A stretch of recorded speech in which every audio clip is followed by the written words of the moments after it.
Man from the South. It was almost 6 o'clock, so I thought I'd buy a beer and go out and sit by the swimming pool and have a little evening sun. I went to the bar and got the beer and carried it outside and wandered down the garden. It was a fine garden, and there were plenty of chairs around the pool. There were white tables and huge, brightly coloured umbrellas and sunburned men and women sitting around in bathing suits. In the pool itself, there were 3 or 4 girls and about a dozen boys, all splashing about and making a lot of noise and throwing a large rubber ball at one another.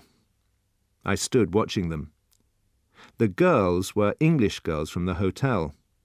I didn't know about the boys, but they sounded American, and I thought they were probably young sailors from the American ship which had arrived in harbour that morning. I went over and sat down under a yellow umbrella, where there were 4 empty seats, and I poured my beer and settled back comfortably with a cigarette. It was pleasant to sit and watch the bathers splashing about in the green water. The American sailors were getting on nicely with the English girls. They'd reached the point where they were diving under the water and pulling the girls up by their legs. Just then I noticed a small old man walking quickly around the edge of the pool. He was beautifully dressed in a white suit and a cream-coloured hat, and as he walked he was looking at the people and the chairs. He stopped beside me and smiled.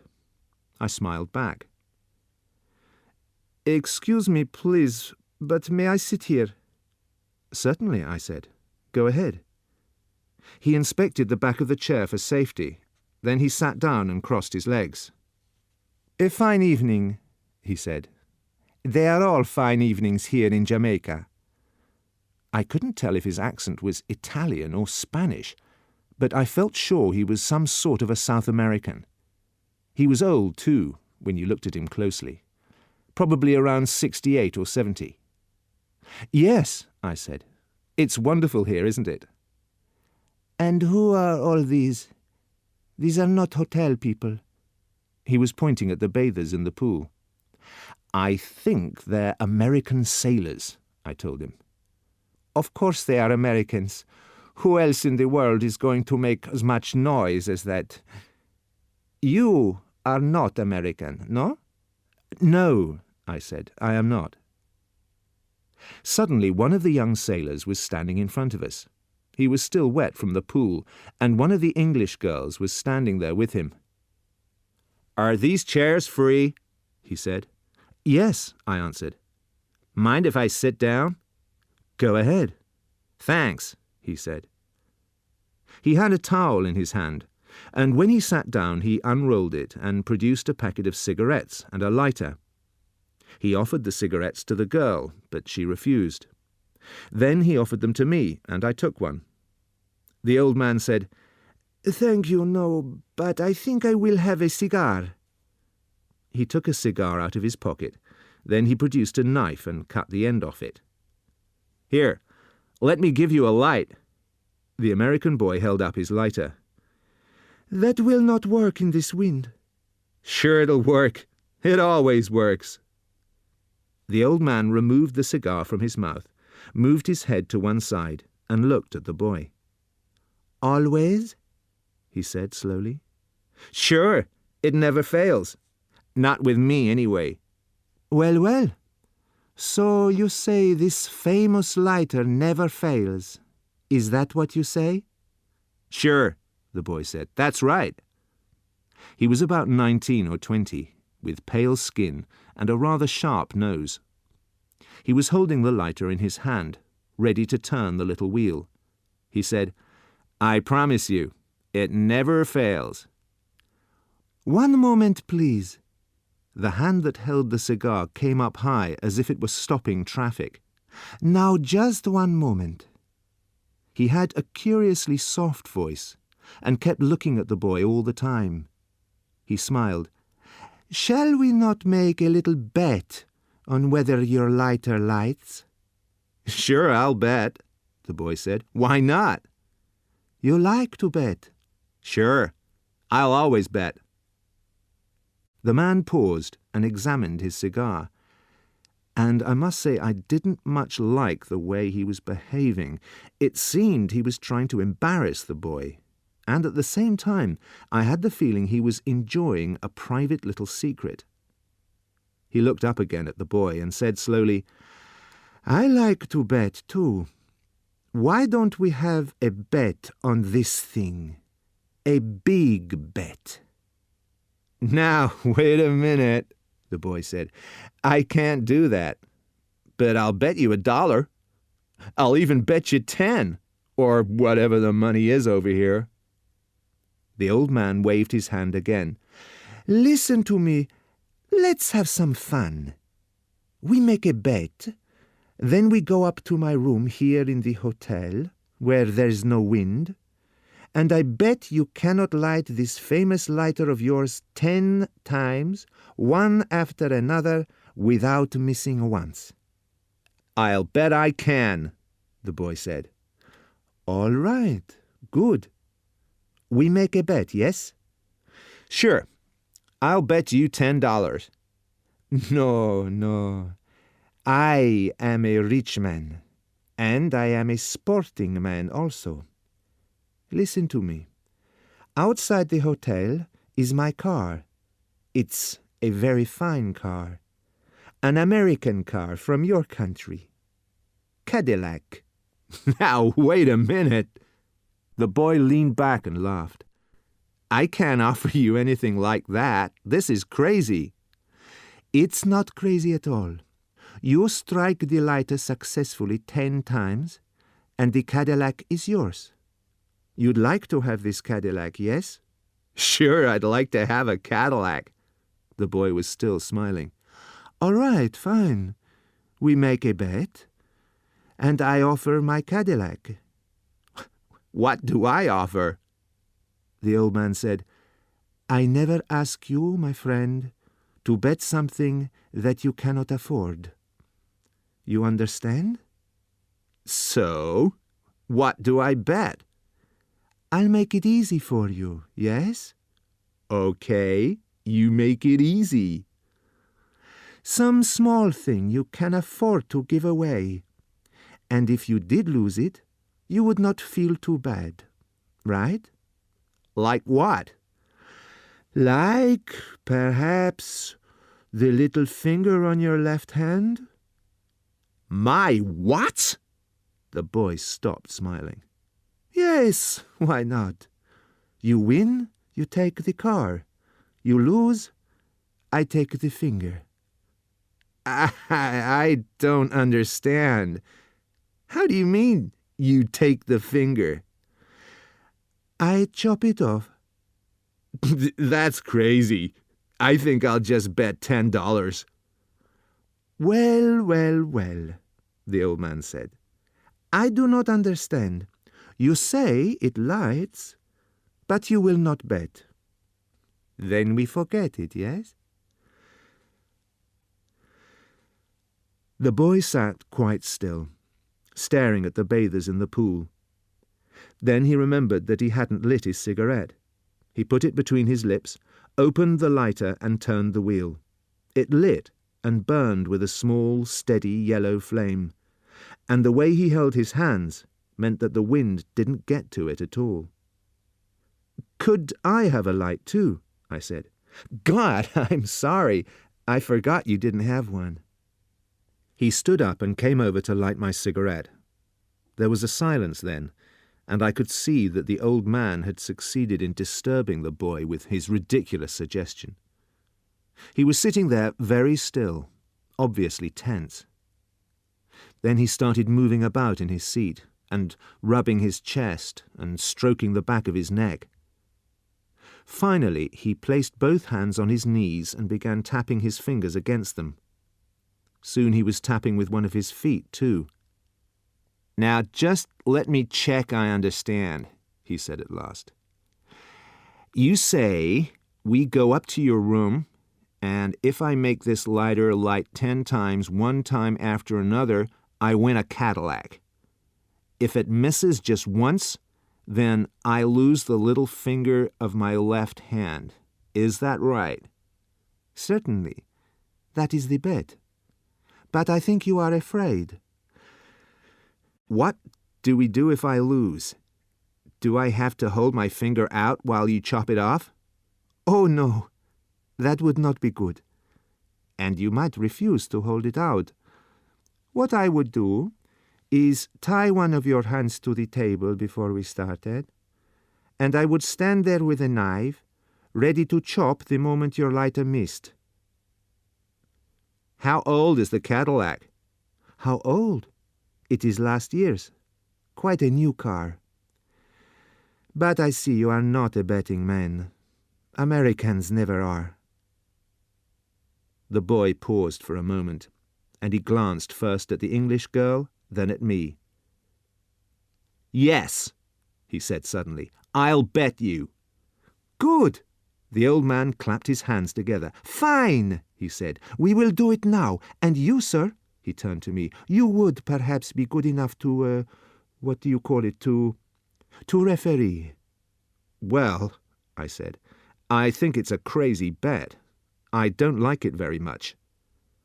"Neither do I," said the English girl. It was the first time she'd spoken. "I think it's a stupid, ridiculous bet." "Are you serious about cutting off this boy's finger if he loses?" I said. "Certainly I am. Also about giving him my Cadillac if he wins. Come now. We will go to my room." "Would you like to put on some clothes first?" he said to the boy. "No," the boy answered. "I'll come like this." Then he turned to me. "I'd consider it a favor if you'd come along as a referee." "All right," I said. "I'll come along, but I don't like the bet." "You come too," he said to the girl. "You come and watch."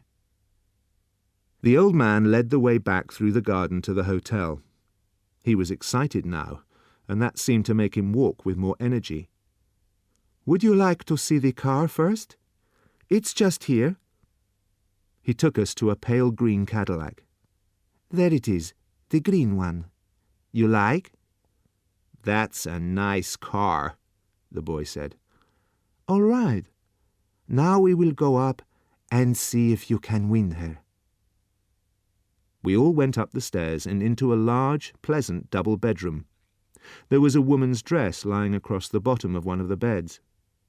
"First," he said, "let's have a little drink." The drinks were on a small table in the far corner, all ready to be poured, and there was ice and plenty of glasses.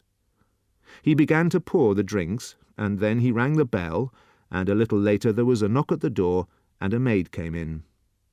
"Ah," he said, putting down the bottle and giving her a £1 note. "You will do something for me now, please. We are going to play a little game in here, and I want you to go off and find for me 3 things. I want some nails, I want a hammer, and I want a big knife, a butcher's knife, which you can borrow from the kitchen. You can get these, yes?" "A butcher's knife?" The maid opened her eyes wide. "You mean a real butcher's knife?" "Yes, of course.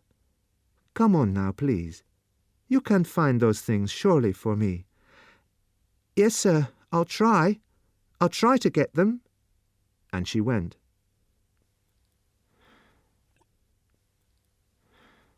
The old man handed round the drinks. We stood there drinking. The boy, the English girl, who watched the boy over the top of her glass all the time, the little old man with the colourless eyes standing there in his elegant white suit, drinking and looking at the girl. I didn't know what to think about it all. The man seemed serious about the bet, and he seemed serious about the business of cutting off the finger.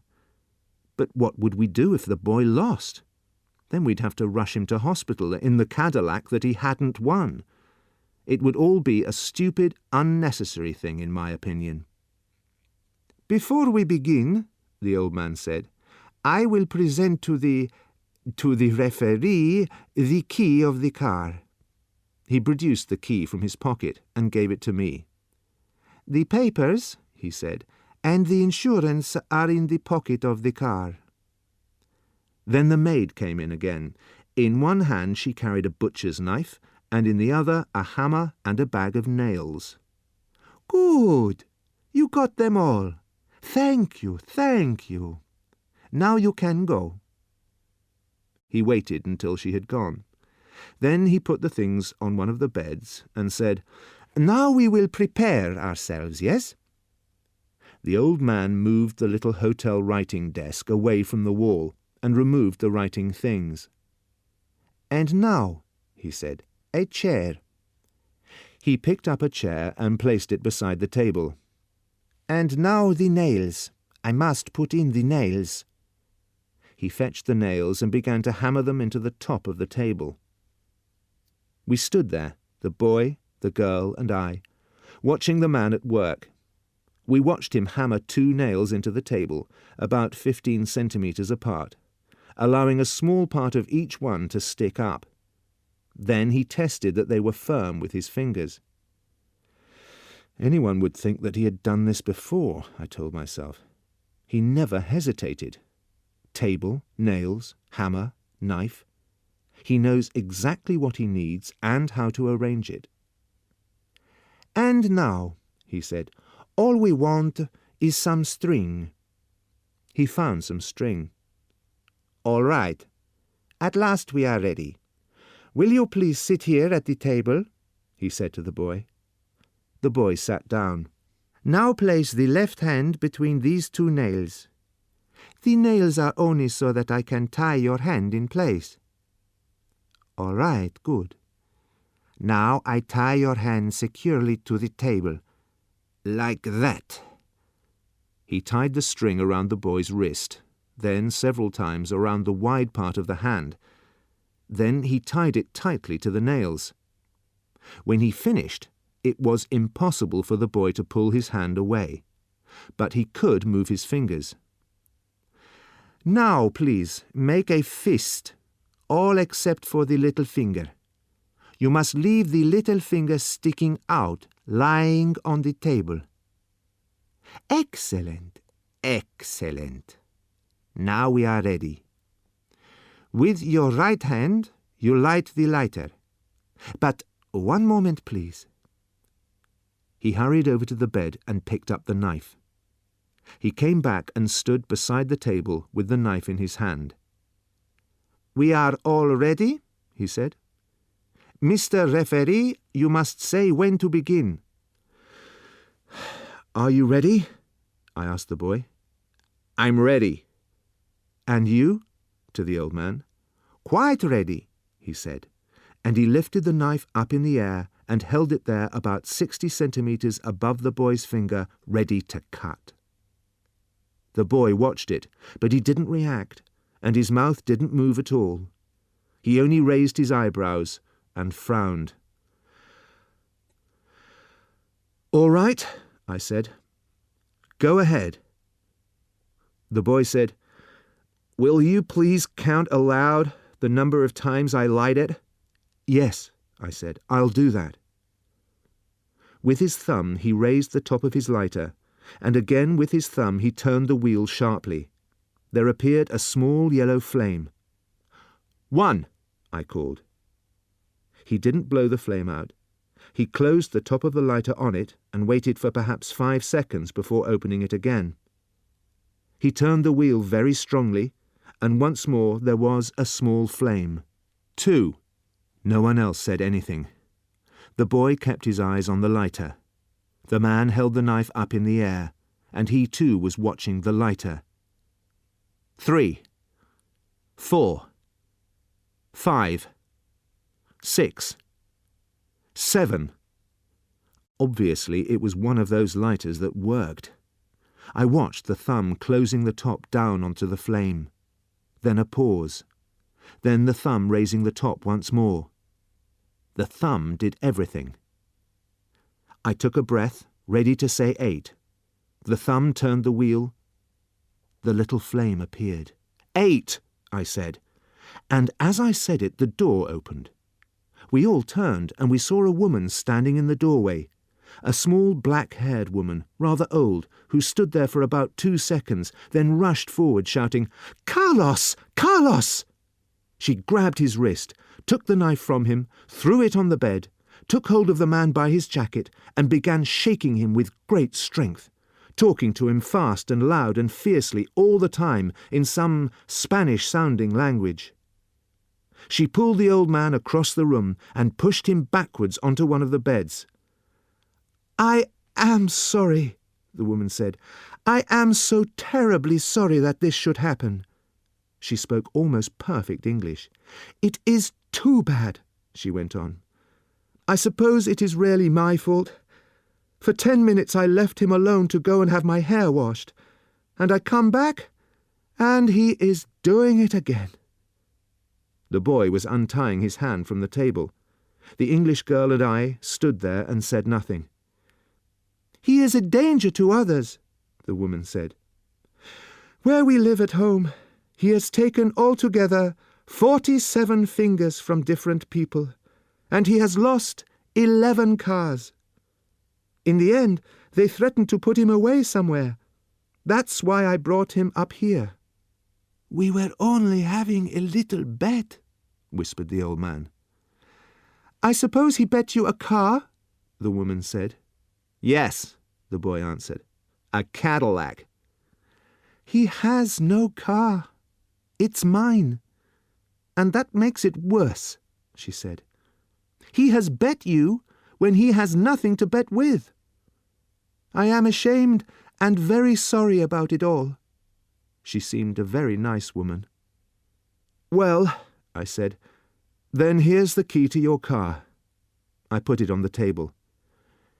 "We were only having a little bet," whispered the old man again. "He hasn't anything left to bet with," the woman said. "He hasn't a thing in the world. Not a thing. In fact, I myself won it all from him a long time ago. It was hard work, but I won it all in the end." She looked up at the boy and she smiled, a slow, sad smile. And she came over and put out a hand to take the key from the table. I can see it now, that hand of hers. It had only one finger on it, and a thumb.